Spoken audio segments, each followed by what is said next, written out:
What was our first live show? Was it Lucky Leaf? We kind of did the opening of this store. Yeah, about a year ago. That was That was the first I, live show. I would call that live to tape. And actually, live to tape is a better term because the one that I was thinking was our 420 episode, which wasn't a live show. That was edited down. But it was the first, Live rosin live show. feeling. Yeah, the first live rosin show. He There we is go. rosin. He has rosin. Did you get it over to any 420s on 420? Nah. Yeah. This was, actually, it was a weird experience. This is my first 420 in 5 or 6 years that I just didn't do anything. You'd been looking for that. Yeah. You'd been wanting a day where you didn't have to. Yeah. I had people who have been working in the industry in other states tell me 420 sucks when you work in the industry. I'm like, nah, that can't be true. No way. It's honestly when you have a good cook for a partner, Yeah. it's every meal is good. Yeah. And then all of a sudden you go eat. But it's At an equal environment, but somewhere else. And it's it's not quite the same. yeah, I never stopped and asked myself, do the elves like Christmas? I like Christmas. Santa likes Christmas, but do the elves? And I think it took me 2 420s of working it to be no, not a single person in the industry is yeah, another 420, woohoo. It's always yep. It's like working Black Friday at Target. Exactly. Yeah, there's it a is lot the of- Cannabis Black Friday. There it is. Yeah. 42% off. Yeah. But 419, I heard that was fun. Welcome back to Tanner's Terp Tastings. Hello. Welcome to another episode of Tanner's Terp Tasting. I'm your host, Tanner, joined today by Steve. How's it going, man? Hey, doing well. It was like ice cream head cash ago that I saw I you know, last. right? I know. We've had some good dabs in the studio recently, and I'm excited to have you back for another one today. Hell yeah. For those who are joining for the first time, welcome. It's crazy. We've been doing this for a while. I'm glad you found it. We are Tanner's Terp Tasting. We review dabs. We smell the jars. We look at the jars. We talk about the jars. And then we rate them on our patent pending token system. Patents, they take a long time. So it's still pending. And today we are going to be rating this jar that has been in my fridge for about a minute. This is Helios. They are a pretty well-known brand. They won the gold medal at the Smoking Jacket last year. They really sort of came to notice when they won the 2021 Ego Clash first place hash category. Those are just some underground competitions that happen, but they're definitely a name that's become a little bit more well-known. So saw the jar, figured we had to give it a try on the show, and I had not seen what the jar looked like before getting it. It's not like this was in a dispensary that I walked in and said, oh, I'll take that one. No. It was a text list, and sour candy came looking real cool. So I'm going to pass that jar over to you. Steve, for those who listen on the audio version, which, by the way, we're on YouTube as well. Go check it out. But what does that look like? It looks like I'm playing Grand Theft Auto 6 Yeah. with a rosin jar. You're at a beach. I'm in the scene, so I'm on the scene. I'm somewhere on the East Coast, and I'm about to go out for the night. And I've got my friends with me, and I've got the top down, and I'm ready to have a great night. Yeah. I love Helios. Now some people have, a sticker on the top, sticker on the bottom. Nothing wrong with that. Good hash is good hash, and the sticker doesn't make it great. But I love seeing when people go all out on their packaging. And Helios has a different art design for every single release that they do. Wow. So you're picking up maybe this cool, summer beachy vibe jar, but probably not in the middle of winter. You're probably getting a very different jar. You're getting a different vibe. I got one time that had a mountainscape on the side. On one side, it was day. On the other side, night. Full art pieces as wraparound stickers. And This is a fresh drop. I appreciate it. Yeah. Yeah. This is hitting us right now, April 25th, May 1st, and we're just excited. May 2nd. Happy May to everybody on Tanner's Terp Tasting. Yeah, absolutely. We're excited. This is a colorful jar. Oh, yeah. So we'll hold it up for the camera so those on the YouTube can actually get that good view of it. You can see, of course, that full wraparound art there. You've got that beautiful design on the top. I love that. And then we said it earlier, but the cultivar is sour candy. So it's a cross of sour diesel, KC36. When people reach out and say, hey, I want you to sample some terps, I'm always down. But sometimes they ask me like, well, which one do you want? And my preference is always, well, which one do you think I should have? And this was recommended as like a really funky sort of twist on a sweet classic that we all know. So I'm excited to give it a go. Yeah, this is exciting. What could I expect with a sour diesel strain from an effect standpoint? Yeah, absolutely. So sour diesel, any of those sour characteristics sort of come a little bit more on that, people could say like sativa leaning side of the family terpene profile. Sour tangy is a classic that people know and love. And that's really where a lot of those sour flavor notes come from. Mm-hmm. And we've got so many other sours that are existing throughout the entire cannabis industry these days, as evident by sour candy here and so many more. But I really think people can expect more of probably that like uplifting type. Everyone's body is different, but I'm excited to do this dab and then hopefully, maybe finish recording this podcast with a little bit of an extra energy pep.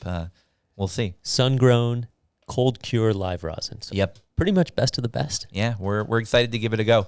Now, what's exciting is the only person in this studio right now that has actually smelled this jar is our buddy Jordan. Oh. We've not given this a sample yet. I put jars in my fridge and I don't touch them. We make good content here, so we sacrifice for that, and I'm excited for us to give this a go. So go ahead and bust that open.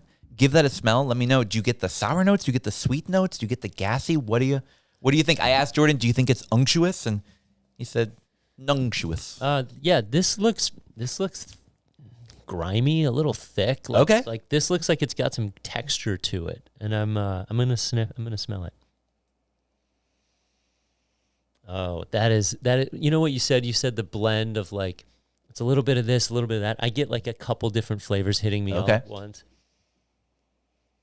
The sweetness and the sourness is apparent. So I'm sure the larger the dab, the larger the effect. Ooh, all right. You guys have made me excited. Now I got to give this a go. Oh, wow. That's... All right. Yeah. Yeah. You definitely get a ton of those sour notes. You get a little bit of that sweetness. That's maybe almost like a mango, papaya, some tropical fruit. But that texture is incredible. Not really that batter, but more of like a buttery consistency. That is pretty terpy. Buttery and with flavor. Yeah. Wow. All right. Well, I always love when I smell a jar and it makes me more excited to give it a taste. There have been a couple times where I've smelled a jar and it's been like, ooh, all right, here we go. But we're in. yeah, we're already this far. But this one, I'm really ready to give a grab. So we'll grab a globber here. Wow, yeah, great color on that as well. Really, really nice one. What does sun-grown mean to you? Do you think Minnesota can achieve sun-grown? Yeah, absolutely. So I think, sun-grown, you can have some support. You can have some artificial lighting that maybe you're pumping in there, helping to extend the day, helping to extend your season. But I think there's something to be said about the power of the sun itself. We can try to make the most powerful lights that we can with the fullest spectrum and all of that, but it's sort of like hard to emulate the sun for plants that have evolved over thousands and thousands of years to grow under not an LED light, but the sun. And so sun-grown to me always means that you're going to get like the fullest expression of that plant. You're going to get a nice size to the plant. You're going to get sort of as the plant would have been in nature, but when done right in a more controlled, contained setting, maybe even with like a greenhouse, right, you can get indoor quality in terms of the cleanliness of it, but outdoor intensity in terms of the yield, but also the actual product itself. We, at that concentrating on concentrates class that we had a long, long time back, I learned from our friend Casey, MN Grown CBD, that the actual trichome heads of plants grown outdoors are just physically larger than one grown indoors. You just can't emulate the sun. And so it's a different workout routine. You just can't achieve it. Yeah. You can try, but you'll never win. No. And then this is also the 70 through 149 micron. Some people have asked us what micron size we're dabbing on here. We don't always know, but thankfully Helios does put that on there, which means we've got a pretty limited range. Stoked to give that a try. I love Helios.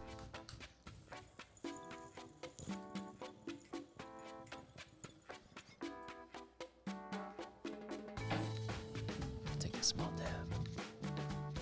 You got it.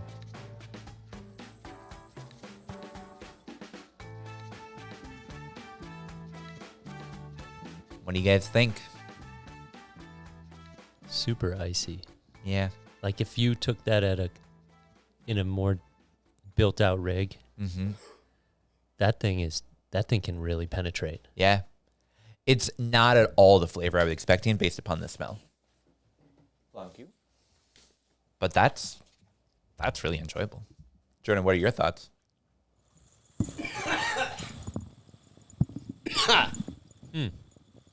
Quite. I agree. Did that hit you harder than you expected it to?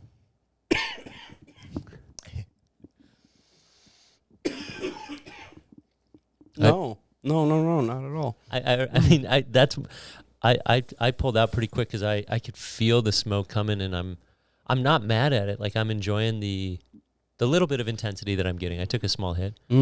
See, okay, now what I am getting after the what I'm getting after the Tell us. initial, you were dead on with icy. That like Yeah. it feels chilled. It tastes chilled. It not quite like menthol-y, like cool, but like that evergreen crispness or like spearmint crispness. Yeah. There's some sort of like not flavor-wise minty, but like that cool that you'd get with like you got a fresh stick of gum and you're inhaling real quick. You get that like Yeah. it's And- like and a Vaseline on your chest type. Yeah, you type got vibe. the middle of the dab. Yeah, and I got you warmed it up for me. Yes. And then and now here we are, Yeah. back to present day. But how does it feel on your head? I like it. I mean, it feels like I think it had a really light flavor, and I think it has a really light effect. Not in terms of like, I don't feel it, but just in that it's very, I feel sort of uplifted, just a little bit lighter in terms of the, man, I don't know. I enjoy it. I think that's what those who dab have trouble convincing those that don't, is that the feeling doesn't have to overtake you. Yeah. Yeah. And I think also that it is a different experience than edibles are. Like I'm personally not a big edible guy, generally speaking, but love my dabs. And I think there are other people that probably dabs aren't for them, but really enjoy their edibles. And I think there's a fine line in the middle for a lot of people. Well, so we did our Q-tip test here, our made up test where we see what is left behind after that dab. And this one, pretty clean. We get maybe little tiny bits of burnt matter, but really not a ton. That's pretty smooth, pretty clean. I like that. I'm going to go 8. Ooh, all right. 8 coming in. I like an 8. Yeah, I mean, I gotta say, I think 8 feels pretty good to me. Boom. I don't think this is if someone was coming over to my house and I was like, oh, you have to check out the best oil that I have, I'm not pulling this one out. But this is really, really good. I'm going to a sesh. I'm bringing a couple of jars with me. I'm definitely recommending that everyone try a dab of this. It's 'Cause impressive. This is really good. Yeah. This to me, like I love bourbon. But this is not my top of the shelf Yeah. bottle. But this is also not my mixer bottle. This is the bottle that I want to put over ice or just every so often. It's a nice. Everything about it is lovely. And it stands on its own 2 feet. Well, it's fierce too. Yeah, it does have some. Well, it's not heat though. Like it's coolness. Again, it's like it's got some Cold chill to cure. it. Yeah. It's cold. The cold cure is affecting how we're receiving the. Is that actually like really the cold cure? Like, does that come across on the flavor or the taste? Highly debated in the cannabis community. I I wouldn't know. It's like some people use the term bro science, I personally really like a cold cure flavor. I think it helps the terps to better coagulate together with the rest of the oil. I think unctuous smells smell more unctuous. You know, we had that fresh pressed jar that was in the studio just like a week ago. Yeah. Smelled like orange citrus. I let it sit out on my table for about a week. It's all gone now. But by the end, it smelled sort of like rotten fruit. And so you do get a different smell based upon where that oil is at in the production process. And so I think cold cure, which is all about creating oil, keeping it cold or at least cooler, and allowing the terps to really form together, giving it time to cure, I think it's valuable. But I think you could have someone come in here who's far more educated than me and tell me, "Nah, Tanner, you're wrong." And I'd still like to buy it because that's what I enjoy. I love this segment because I come from the beer and alcohol world, and I know how beer is made. I know, like, these are all processes I've been a part of, and there is very actual little difference between kind of the mindset of a craft grower and presser and washer, Absolutely, to how it comes in, how we get our gin, how we get our vodka, how we get our bourbon, Liquids and oils. It's just fun to hear because I'm able to, like, you guys give me the information and then I just kind of like create the mental box and I'm like, oh, okay. Yeah, I learned something. The way that people in the alcohol industry talk about how like the different types of woods impact the flavor of the liquor is how I imagine, or how I look at those people, is how I imagine people outside the cannabis industry look at us as the difference between like living soil and salt and all of this when they say, but the end product is the same. And you're like, no. It's the minor notes in it that are different, and that's important. Well, it's like I've tasted so many red wines that are all of the same, that they label themselves as the same genre of wine.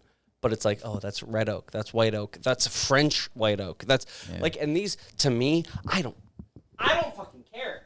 And But the thing is the nuance. There is an art in the nuance and the art of the intentionality and the decisiveness of the producer. And wine stores and liquor stores, the wine shops, they stock so many different types of the same Pinot Grigio, or they stock a limited supply of the Pinot Grigio. Yeah. Because they're catering to an audience, and the sommelier is coming, and the ganjier is coming after the sommelier, and it's only natural. The more that we talk about cannabis, the more that you bring us up to what rosin is and the potential of, and how it could be misunderstood from people, and the potency and the flavor. It's all part of cannabis. Talking about cannabis, how we talk about Wellbutrin, how we talk about Adderall, how we talk about these things that we're so used to hearing for 30, 40 years. Yeah. These chemical compounds that we fundamentally know what they are, and we know that they're not awesome in a lot of ways, but they help. Yes, they absolutely help so many people, and so does this plant. And I think it's, to your point, Steve, like creating the new conversation. Yeah. The war on cannabis, man, it's like alcohol stores are fighting over cannabis, and then pharmaceutical companies are interested in cannabis, but it's like pharmaceutical companies aren't interested in alcohol. It's almost as if there's a benefit. Because you brought up Adderall, and we're talking about plant medicine. That's what you mean when you bring that up, right? I hate the fact that I have to take Adderall every single day for the last 22 years of my life, because I know that me without it is not what makes anything that we've done or I've done or is expected of me to happen. Wow. And it's like, is it a system problem? To me, yeah. I would much rather like just be out in the field with some cows and just fuck off. But like, that's not the world we live in. So I have to adapt. And then therefore it's like, all right, what do I need in order to make everything around me work for me? Yeah. Oh, I have to change my brain chemistry. Awesome. Yeah. Like, Whereas instead, No, like I don't, but I do it. Yeah. Here we are. Here I am. Hi. Whereas, like, I think the best solution, as our friend at Green Machine said in the best illustrative form of meme, no matter what the problem is, just slap some good hash on it and problem no more. Quapow. Coming Green Machine interview coming soon. Oh, yeah. All right. Well, so 8. I like that. That feels good. Shout out to my homie, Twin City Grow, for helping me to find a place where this jar was. Always love trying new jars. So if you have something you want on the show, reach out to us. But otherwise, guys, that was good. Truthfully, I forgot we were doing a Tanner's Terp tasting. Oh, yeah. We're in the upper. Yeah, the other one. So yeah. I'm going to go up 8.5 because I full on forgot what segment we were in. So yeah, 8.5. All right, we'll bump it up. We'll bump it up. Yep. 8.5. There we go. I love that. Yeah, wow. Thank you all for joining for another episode of Tanner's Terp Tasting. I guess I'll go 9. All right. Yeah, we do multiple podcasts. It's very exciting. And speaking of which, if you haven't seen Northern Lights, go check it out. It's actually in the same feed if you're listening to the audio one and on YouTube, dropping every Tuesday. And of course, Tanner's Terp Tasting every Friday with our 8.5/9 jar. 8.5 rocket ships. Yeah, that's a good one. Ice. Ice, baby. We'll be right back.